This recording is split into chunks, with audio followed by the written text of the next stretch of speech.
Olá, pessoal. Sejam bem-vindos ao canal Aprenda Fácil Educação Financeira. Hoje, a gente vai entender um pouco como é que eu descubro se um fundo tem ou não tem uma dívida. Então, vamos lá? Então, a gente vai usar como exemplo o fundo LZR11, mais conhecido como Alzirão. E a pergunta é, como é que eu sei se um fundo tem dívidas? O LZR11 tem como gestor a Aliança, o administrador é o BTG Pactual, né? O escriturador também é o BTG.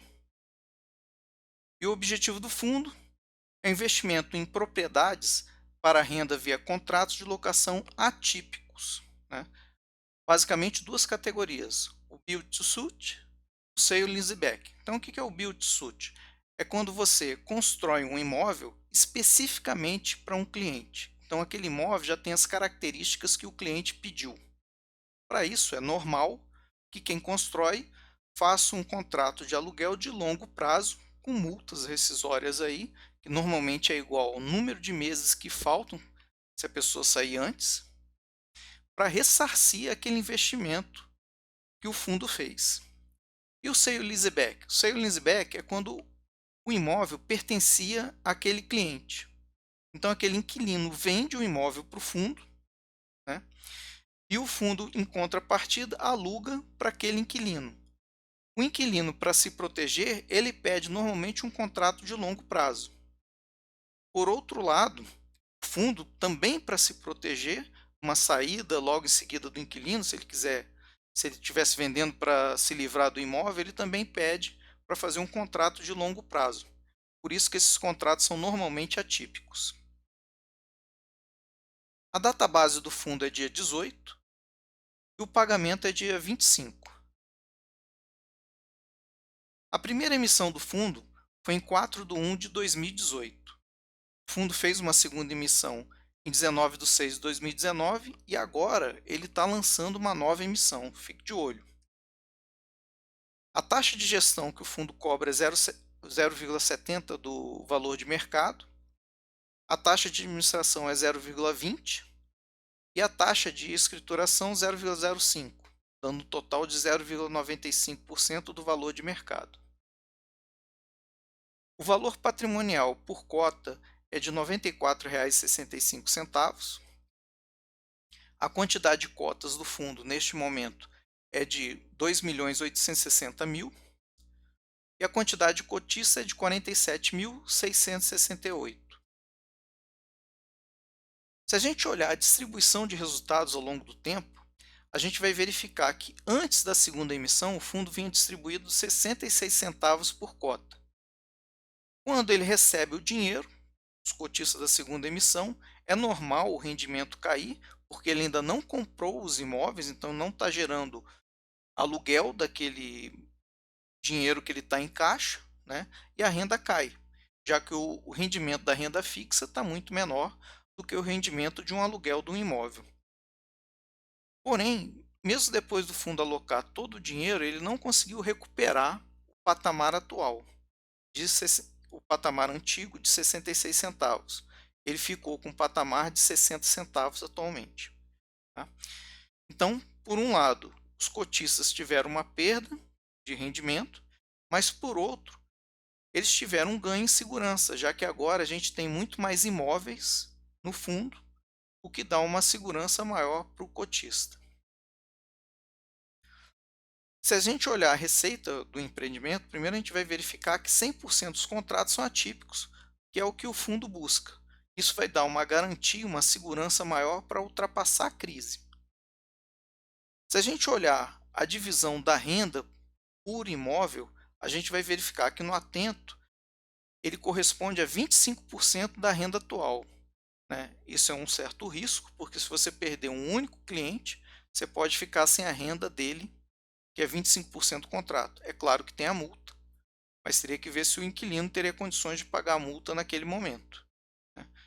E se a gente somar os três maiores inquilinos, né, a gente tem um contrato aí de 25% e outros dois 19%, a gente vai verificar que três inquilinos só respondem por 63% da renda do fundo, que é um risco.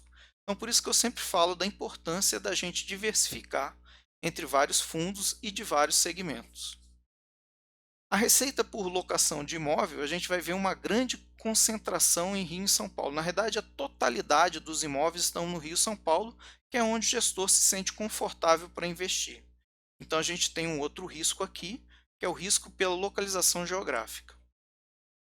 Se a gente olhar a receita pela classe do imóvel, a gente vai ver mais ou menos uma distribuição de meio a meio entre galpões logístico-industriais de um lado e do outro lado a receita por edifício comercial. Os vencimentos dos contratos, né? Existe uma média de 7,9 anos para esse vencimento e a gente vai ver que o contrato que encerra num período mais curto é o do IPG de São Paulo, que é 5,4 anos. Ou seja, por enquanto está bem tranquilo. Os meses de reajustes, né, a gente vai verificar que existe uma grande concentração no primeiro semestre, né, e uma pequena parcela que ficou para o segundo semestre. Além do mais, todos os fundos são reajustados pelo IPCA. Não é muito usual. Em geral, os fundos têm uma certa divisão, ou tenta dividir entre IPCA e IGPM, porque hora um está melhor, hora outro está melhor. No momento, o IGPM está bem acima do IPCA. Então, seria uma certa vantagem essa divisão. Motivo pelo qual o gestor fez os contratos atrelados ao IPCA, suponho que é porque o IPCA teoricamente reflete melhor uma inflação no momento.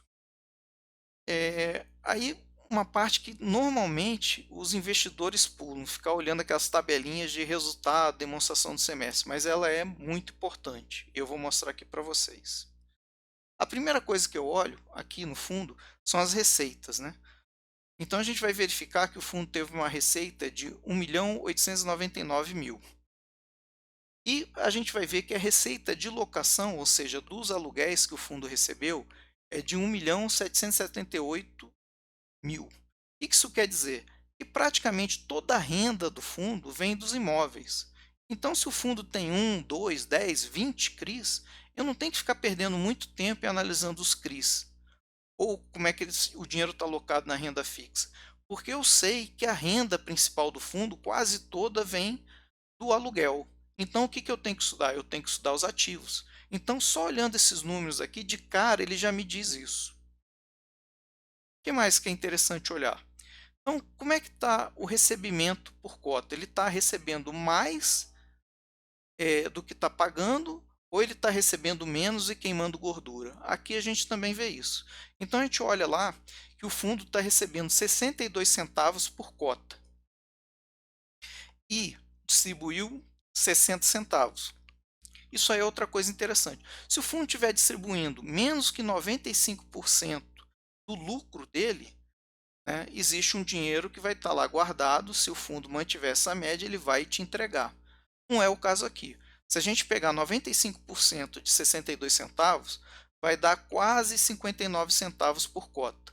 Então o fundo distribuiu 60, ele não distribuiu menos do que o limite legal. Lembrando que a distribuição de 95% do lucro é semestral.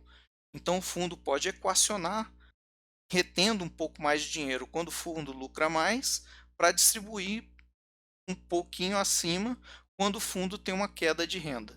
Tá? Então a gente verifica que o fundo distribuiu praticamente tudo aí, não existe muita gordura para se queimar. E se a gente olhar o resultado do caixa, a gente vai verificar que desde o início do ano o fundo arrecadou 8 milhões e meio e distribuiu praticamente tudo, 8.469.000. Então aqui a gente verifica que não tem muita gordura para queimar. O fundo tem um pequeno caixa feito aí, né, que deve sempre ser criado para qualquer emergência que o fundo venha a ter em qualquer imóvel. Então, respondendo à dúvida final, o fundo tem dívidas? Onde é que eu vou ver isso? Eu vou ver isso no informe mensal ou no informe trimestral, olhando o balanço e o DRE. Como é que a gente analisa isso? Então, primeiro eu olho os ativos. O fundo tem de ativo 272 milhões de reais. E qual é o patrimônio líquido dele? 270 milhões. A regra contábil diz o seguinte: patrimônio líquido é igual a ativo menos passivo. Passivo seriam as dívidas dele.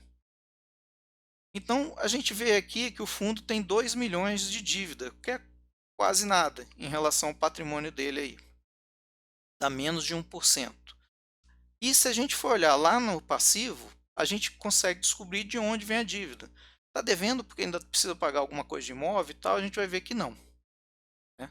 O fundo tem 1.766.000 reais de rendimentos ainda a distribuir, que é o rendimento que ele paga a nós, cotista, e ele tem a taxa de administração de R$ 125.000, 894.